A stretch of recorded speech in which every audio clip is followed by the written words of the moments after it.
በአንዳንድ ሰፈሮች ላይ እሳት አደጋ እንኳን ሲነሳ የእሳት አደጋ መኪና እንኳን ገብቶ ማጥፋት አይችልም። የአርማታ ጥፍጥፍ ነው አስቀምጦ ሄደው አንዳችም ስርዓት ያለው ነገር የለው። የአዲስ አበባ ህዝብ ልማት በሚለው ስም ያልከፈለው ዋጋ የለም። የህዝብን ሀብት የመቀራመት ስራ ነበር። ተዘርፈ ሰው ተገሎ መረጃ ይገኛል።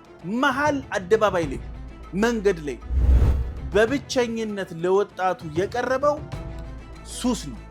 የደነዘዘ ማህበረሰብ መብቱን መጠየቅ አይችልም።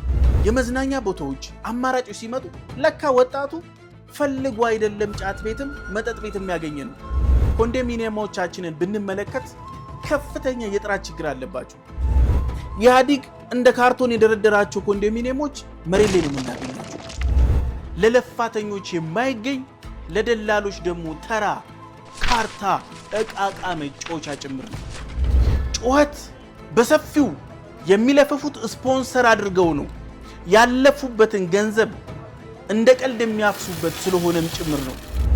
ጥቂት ግለሰቦች በሻምፓኝ እጃቸውን የታጠቡበት ከተማ ነው። ድሃዎች የዕለት ጉርስ የተቸገሩበት ከተማ ማለት አዲስ አበባ ነው። ልብ ሊባል የሚገባው የአዲስ አበባ ሀብት ውሃ ነው። ዓላማው ድሃዎችን ከቦ ማስጨነቅ።